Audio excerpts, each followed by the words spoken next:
mangwanani akanaka muri yeZimbabwe. Tinokuchingamidzai zvekare kune chimwe chirongwa pano paZim Facebook Secrets and Confessions. Tadzoka zvekare nemamwe mamessages. Regedzai tibva tapinda mumamessages edu atadzoka takakubatirai. Message yedu yekutanga yakamira sekudai so: hanzi makadi zvenyu mukoma, ndinokumbirawo kuti munge muchindiposterawo nyaya yangu makavigawo chitupa changu.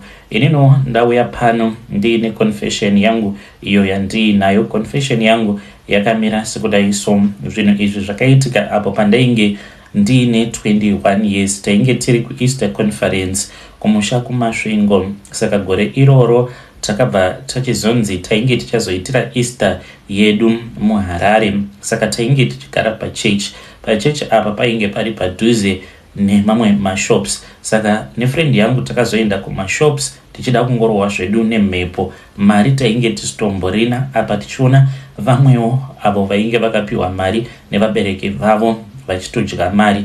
Saka takangoendawo kumashops. Tasvika kumashops painge paine vamwe varume avo vainge vari vaviri. Varume ava vainge vakatoromba. Saka inini nebest friend yangu takazotogomisidzira tarara navo varume ivavo tikabhadharwa, even though vakatotiudza kuti ivo vainge vakaromba. Saka takati tiriko kumashops kudaro, umwe wacho akabva achizodanidzira akati, vasikana uyai mutore madrinks. Friend yangu ainge achitya, asi ini ndakati ndava kuenda.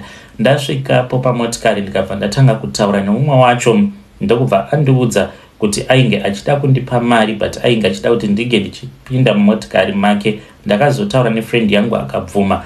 Akabva achizoti kune kwavainge vachida kuenda nesu kune imwe restaurant, ndokubva tachizopinda mutown tikatoendeswa kurestaurant. Tikatanga kutokurukura neumwe murume wandainge ndiinaye. Takabva tachizoenda tikanogara mumotikari achiti pane zvaainge achida kuti ange achizondiudza. Akabva andiudza nyaya yake kuti mabusinesses ake ainge asiri kufamba zvakanaka. Saka chivanhu chake chainge chichiti kana mabusiness ake asingachafambi zvakanaka anenge achifanira kuti ange achizowana musikana waanorara naye. Saka ndakabva ndachizoti it is okay nekuti ainge andivimbisa mari yakawanda. Ndokubva ndachizobvuma. Mushure mekunge ndabvuma mukomanashi, ndakabva ndachizoudza friend yangu kuti tainge tava kuenda kulodge. Akabva ati it is okay. Iye akazosarawo achitaura nemunhu wake, vakazotevera kumashure neimwe motikari. Ndakazoti ndava muroom nemunhu wangu, ndopaakabva achizobuditsa umwe mucheka wered, but mucheka uyu ndinotoona kuti ndiwo mucheka unoshandiswa pose pandinoona paYouTube pachiita zvekugadzirwa ngozi. Ndiwo mucheka waakaburitsa iwowo, akabva achizouwaridza. Tikabva tachizorara pamusoro pemucheka iwoyo, tikabva tarara tose. Ndokubva azondipa mari. Tikazomirira friend yangu nemunhu wake. Ndakazoti ndamubvunza, akabva ati kwandiri naiyewo ainge awaridzirwa mucheka, vakarara pamusoro pemucheka mutsvuku nembinga yake. Ndizvo zvakaitika izvozvo mukomanashi pakati pangu nembinga iyo yainge yakaromba. Asi mukoma, kubva zvinhu izvi zvakaitika handina kumbogara ndakasangana neminyama kana bad luck. Ndakatosvika pakutoroorwa muchechi ndikatochata. Ende murume wangu iye anotoshanda basa rakatonaka chaizvo. Saka ndizivi kuti kushandiswa kwacho kuri papi. Ndinotodawo kubvunza kubva kune vedare renyu, kana mukandipostera nyaya yangu ndingafara chaizvo. Ndichange ndichizotevererawo ndiri mucomment section. Muri yeZimbabwe ndo message iyo yandakatumidzirwa ichibva kuna vanzvadzi vedu. Ngatizamei kuti tinge tichitaura navo vanzvadzi vedu ava mucomment section. Zvakangooma azvo vedu way. Strange things indeed they do happen in this world.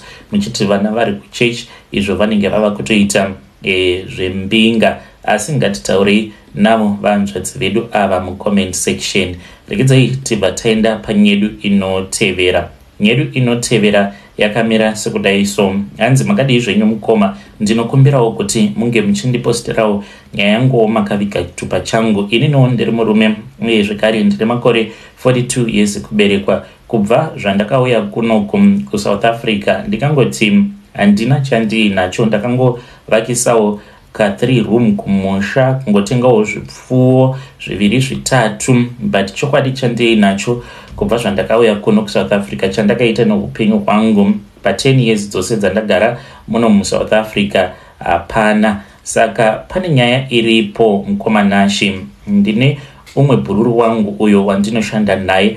Bhururu wangu uyu iye akazotanga kuziva hama dzake zvamanje manje. Hama dzake idzi idzo dziri kuMozambique. Akatoendako kuMozambique akanoona vana tete, vana sekuru nehama dzababa. Saka nawo yandiunza pano ndikudawo kubvunza kubva kumhuri yeZimbabwe, nekuti akabva kuMozambique. Kubva zvaakabva kuMozambique kubasa ava kungouya zvake, zvimwe zvazvo kungotiwo angagoita sei. Saka ndakazoenda kumba kwake ndichitaura naye ndikamubvunza kuti ko iye ari kumbozvifambisa sei, ari kumbozvigona sei, because akatobva mukutotenga motikari. Apa tinoshanda semagardeners but tichishandira umwe murungu uyo anoita zvegarden services. Ndakamubvunza akabva ati kwandiri kubva kuMozambique kwaakaita ane zvimwewo zvaakapiwa, ane minamato yaakapiwa. Akatanga andiudza kuti minamato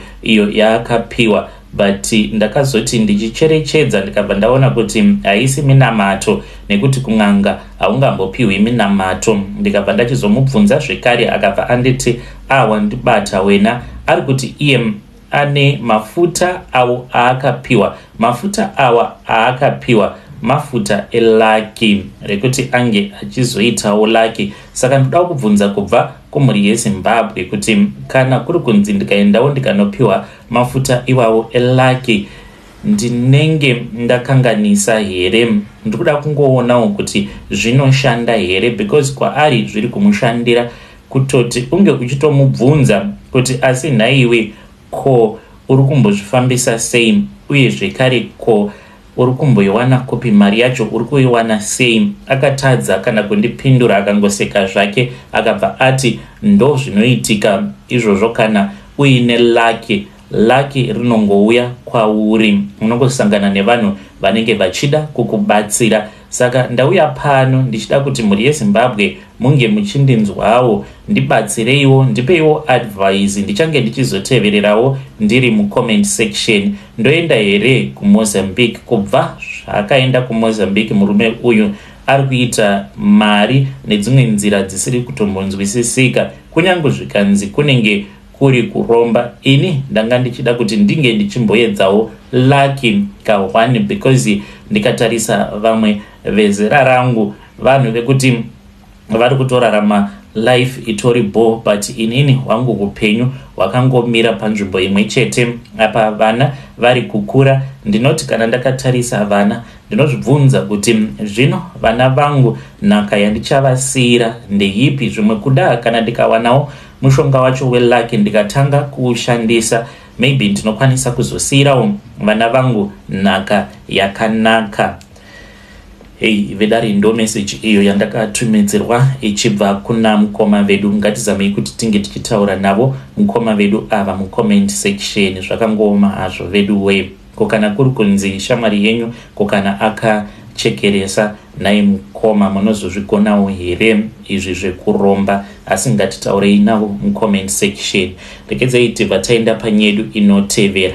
Nyedu inotevera yakamira sekudai so. Hanzi mukoma makadii zvenyu? Ndinokumbirawo kuti munge muchindiposterawo nyaya yangu makaviga chitupa changu. Ininiwo ndakabatsirawo vamwe vamufundisi kubira umwe murume motikari. Vakatengesera umwe murume motikari. I am a lawyer. Mushure mekunge vatengesera murume iyeye motikari vakasainirana pasi, but contract racho ravainge vakasainisa murume uyu, contract iroro rainge riine kakumudzvanyirira. Ndokubva vachizowedzera mari mushure mekunge vabhadharwa. Motikari iyi mukoma vakatobva mukuitengesa vakaiendesa kuWeBuyCars, but zvakaitika mukoma ini hangu ndakashamisika nazvo kuti kunyangwe vamufundisi vanotoitawo chitsotsi chakadaro zvakandishamisa. Murume uyu akauya kwavari achida imwe motikari yavo yavainge vasingachashandisi. Vakabva vamuudza kuti motikari ndinokwanisa kukutengesera, asi motikari yangu ndinoda cash, but iye ainge asina cash. Vakabva vachizoita manegotiation ekuti ainge achizopota achivabhadhara pashoma pashoma, asi dzimwe nguva aitadza kuvapa mari sezvavainge vakawirirana. Ndipo pavakabva vachizomusainisa contract iyoyo ndakati ndichinoiverenga ndakaseka as a lawyer ndikati asi munhu uyu sei akasaina contract yakadaro. Motikari yakatotorwa mukoma zvitori pachena, but zvinhu zvakandirwadza kuti as a pastor vaisafanira kuti vange vachiita zvinhu zvakadaro, but he had hired me to represent him. I represented him very well. Motikari iyi vakazotoenda vakanoitengesa kuibuy cars, which means kuti motikari iyoyo vakaidyira mari 2 times. Ndo zvakaitika, ndiyo secret yangu. Andina kana wandakaudza kana mudzimai wangu haatozvizivi, but kuchurch kwacho iniwo ndava kuda kutoregedza kuenda kuchurch nekuda kwezvakaitika izvi. Muri yeZimbabwe ndo message iyo yandakatumidzirwa ichibva kuna mukoma vedu. Ngatizamei kuti tinge tichitaura navo mukoma vedu ava mucomment section. Hanzi ndiri lawyer, I represented vamufundisi mucourt, but vamufundisi vakatengesa motikari yavo 2 times. Zvakangooma hazvo vedu we. Regedzai tibva taenda panyedu inotevera. Nyedu inotevera yakamira sekudai so. Hanzi mukoma makadii zvenyu, ndinokumbirawo kuti muge muchindiposterawo nyaya yangu makavikawo chitupa changu. Nyaya yangu yakaitika mainge muri mugore ra2010, ndipo pandakapfumawo ipapo mushure mekunge ndapiwawo mari zvekare ndikapiwa imba neumwe murungu uyo wandainge ndichishandira, but ainge ari munhu mutema. Ainge aine mabusinesses akawanda, masupermarkets akaita sana TM, vana Spar neOK. Saka murume uyu aiva nemari yakawanda chaizvo, but ainge asingabhadhari zvekudaro, ainge akaomera. Saka pakazoshaika amai vake, takatoendawo kurufu. Taendako vakavikwa, but takazodzokerako kumusha ikoko. Takadzokerako tiri 6 nevamwe varume vandainge tisingazivi. Tikabva tachizonofukunura, takanofukunura guva raamai vacho, tikabva tachizotora chitunha ichi takadzoka nacho kuHarare. Chitunha ichi mukoma chainge chava kugara mune imwe cottage pamba ipapo, but chaindinetsa mukoma ndechekuti ndaiti kana ndikadongorera, because imba yacho yainge isina mahwindo, ndaiti kana ndikadongorera chitunha mukoma chainge chisingamboratidzi sekunge chainge chiri chitunha. Uye zvekare painge paina umwe maid uyu aitoita sekunge pfungwa dzake dzainge dzisina kukwana, aitoendako achinobikira zvekare nekuchigezesa chitunha ichocho. Ndakazongopiwa mari ndikabva ndachizonzi basa rangu rainge rapera. Akandipa mari akandipa zvekare neimwe imba nekuda kwekubatsira kwandainge ndakaita. Akabva anditi usazonditsvaka zvekare, neniwo handizokutsvaki. Izvi zvakaitika muri mugore ra2010, ndipo pandakatangawo kuita mari. Kusvika pari nhasi mari yangu ndinayo, asi I feel so guilty nekuda kwezvinhu zvandakaita. Ndinoti kana ndikapfugama ndichida kunamata, ndinotanga kungochema ndichitanga kufunga kuti upfumi hwose uhwo hwandiinahwo, upfumi ihwohwo hwakabva pamunhu akaromba. Kuti neniwo handina kutoromba here, handizivi kuti Mwari vanoti kudii pamusoro pangu, sezvo ndiri munhu anoendawo kuchechi, anonamata. Kana ndikafa ndichaenda kugehena here, kana kuti Mwari vakandiregerera nekuda kwezvandakaita. Muri yeZimbabwe ndo message iyo yandakatumidzirwa ichibva kuna mukoma vedu. Ngatizamei kuti tinge tichitaura navo mukoma vedu ava mucomment section. Zvakangooma hazvo vedu we. Hanzi ndinobatsira vanhu vanotambudzika, uye zvekare ndinobatsirawo hama dzangu. Kana kuchechi kukanzi kuri kuda kuitwa madonation, hanzi ndinenge ndiripo ndichitawo madonation, but vari kungobvunza kuti nezvose izvo zvakaitika yekufukunura kwavakaita chitunha vari kuda kungoziva kuti Mwari vakavaregerera here kana kuti kwete. Ingozika iyo. Rekedzai tibva taenda panyedu inotevera. Nyedu inotevera yakamira sekudai so. Hanzi makadi zvenyu mukoma, ndinokumbirawo kuti munge muchindipostirawo nyaya yangu makaviga chitupa changu. Ininowo ndakauya kuno kuSouth Africa kuzoshandira mwana wangu. Ndava kushanda kuno kuSouth. I then fell in love with another guy. Ainge ari a nurse at that time pandakasangana naye. Ndokubva achizongotanga kungoita mari, akabva achizondiudza kuti ainge akaenda kung'anga, akabva achizopiwa mushonga, akabva achizototanga ka private clinic kake achibatsirana nevamwe doctor vemuno muSouth Africa kudzamara vatova nemaclinics akawanda, uye zvekare ainge ava kuita zvekutenga dzimba achidzitengesa nekuita zvemarentals. Ndokubva achizondiroora.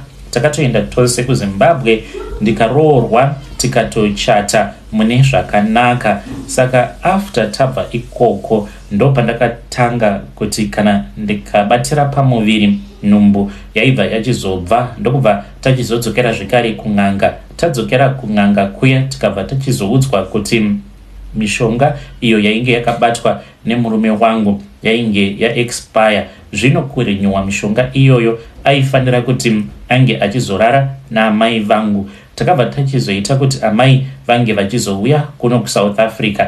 Amai vakati vauya kuno, ndini ndakatonotenga masleeping tablets. Takapa amai masleeping tablets anokwana iwo kuita 4. Musi iwoyo watakavapa masleeping tablets havana kurara sezvatainge tichifungidzira. Vaiti kana vakarara paya patinenge taona kuti varara, ndaibva ndaenda kuspare bedroom kwavanenge vakarara, asi vaibva vamuka. Saka takazoenda downtown ndokubva taenda tikabva tachizonotenga mapiritsi aya awo anonzi maapetito. Mushure mekunge ndabvunza mune rimwe group mandainge ndiri, umwe mukadzi akanditi kana uri kushaya hope unofanira kuti unge uchinwa maapetito. Ndakaenda ndikanotenga zvibhokisi zvangu 3. Ndokubva tachizodzoka ndikabva ndatora maapetito 3 ndokubva ndachizoita ekuvaisira mujuice vakabva vanwa. Musi iwoyo vakarara. Ndakapinda ndichapindazve muspare bedroom mavainge vakarara. Ndikabva ndaona kuti amai vainge varara. Ndakavakurura nhumbi dzavo dzose. Ndokubva ndachizoudza murume wangu kuti ange achizoenda akanorara naamai vangu. Apedza kurara naamai, ndakabva ndachizoenda ndikabva ndachizonovapukuta amai kajira ikako tikakachengeta. Patakazoperekedza amai kumusha, isu takabva tachizodarikira tikaenda kuChipinge uko kwatakanosiya kajira. Kajira aka kakabva kachizoiswa muhari. Mushure mekunge kaiswa muhari, takabva tachizonzi tinge tichienda kunokasiya mubako tikaperekedzwa nevamwe avo vainge vachishandidzana nasekuru vacho ivavo plus nevamwewo vainge vaine zvinhu zvavainge vachida kuti vange vachinosiya mubako. Ndo zvatakaita izvi. Zvose izvi zvandakaita ndakazviita nekuda kwekuti ndainge ndichida kuchengetedza upfumi hwemurume wangu. Asi nyaya iripo ndeyekuti amai vangu vane dzimwe nguva dzekuti pfungwa dzavo dzinotomborasika. Amai vangu mukoma, ndinoda kureurura kuti vakazotouraya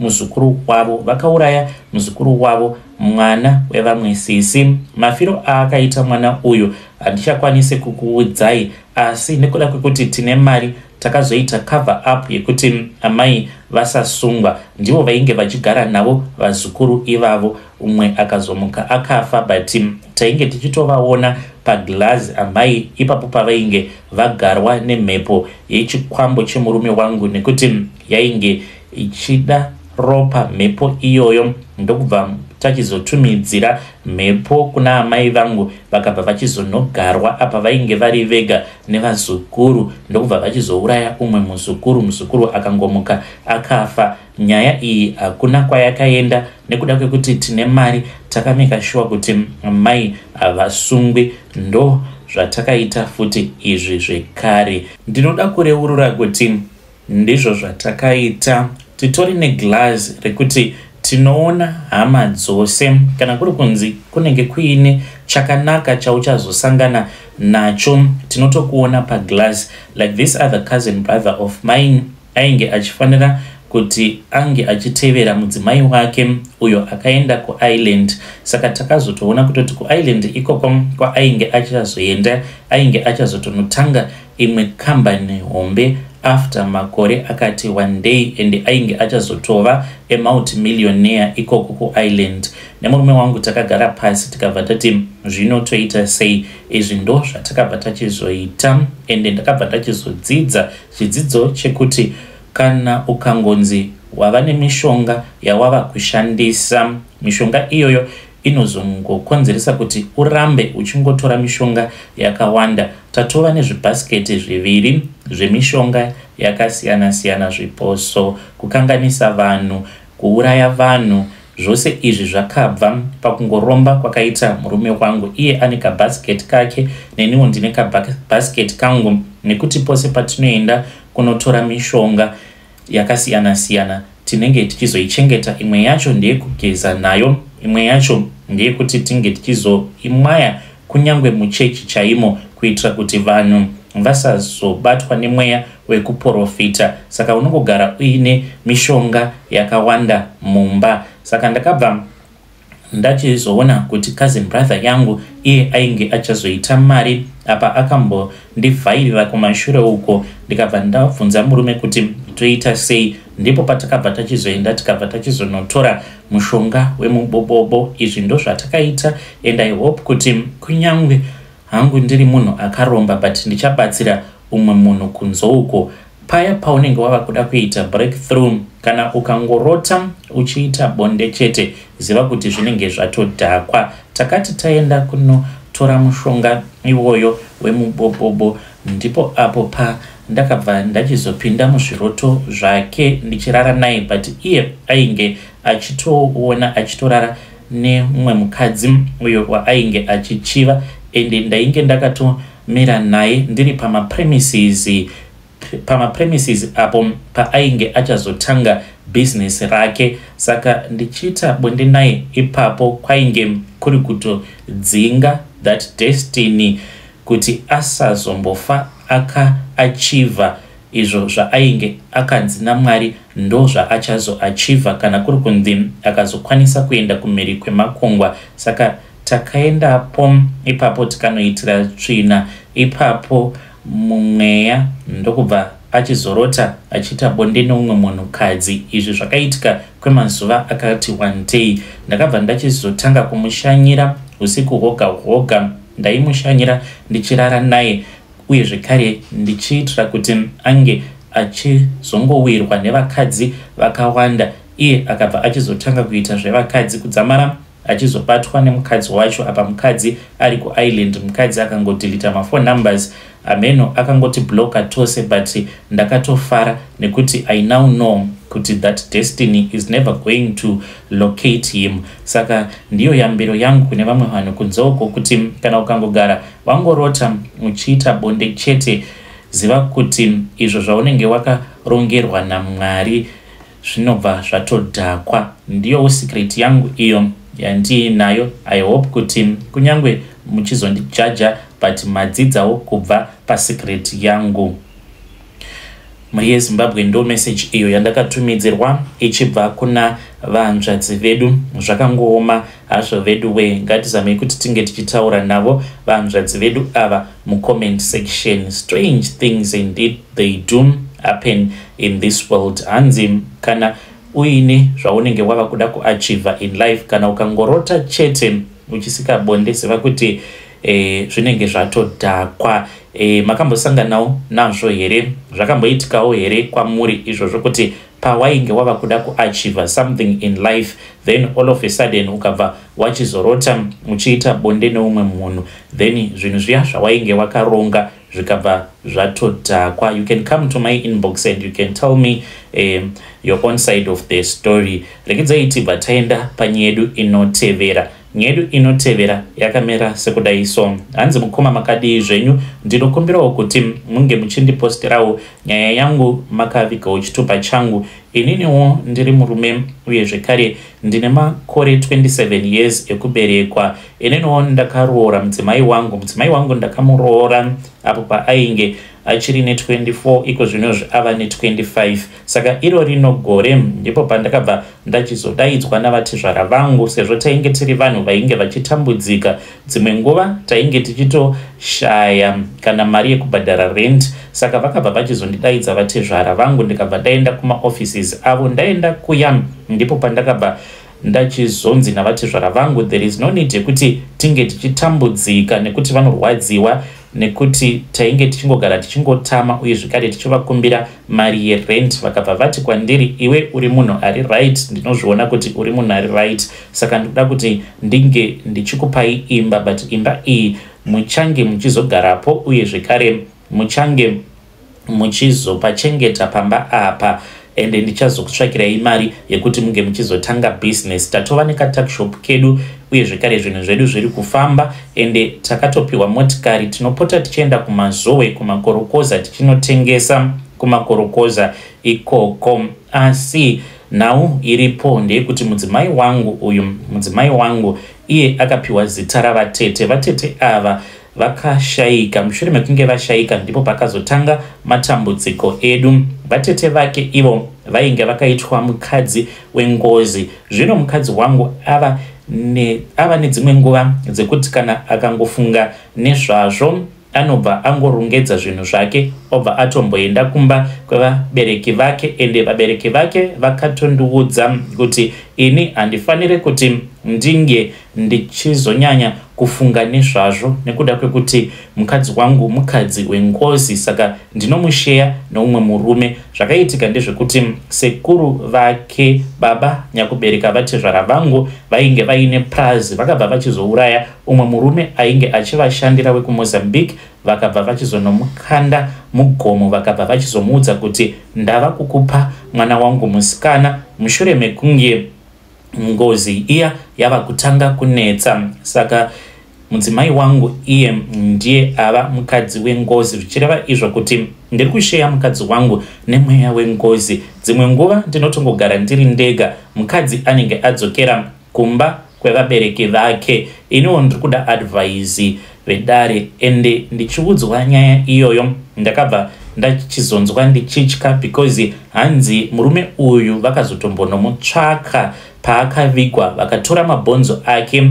Hanzi vakatomboita makore mushure mekunge vaudzwa neimwe n'anga yekuZambia kuti kana vakachengeta mabhonzo ake, hanzi mabhonzo awa akatombogara muceiling kwemakore anokwana iwo kuita 7, vachiudzwa kuti ndiko kwainge kuri kudzinga mweya wengozi. Asi pavakatanga kuona chipoko, ipo pamba pano patinogara paitomboonekwa chipoko chake murume iyeye wekuMozambique. Saka ndikatanga kufunga zvose izvo zvakaitika nezviri kuitika muupenyu hwangu, ini ndinoona sekunge marriage iyi inokwanisa kuzotondikanganisira upenyu hwangu. Handizivi mukoma, vatezvara vangu vanondida ende vanogara vachingondikurudzira kuti zviri nani ndezvipi kutambudzika uine mari uchidriva motikari uchichengetwa navatezvara vako than kutambudzika usina munhu anenge achikubatsira. Ndinotofamba nemotikari, ndichangoti ndinofamba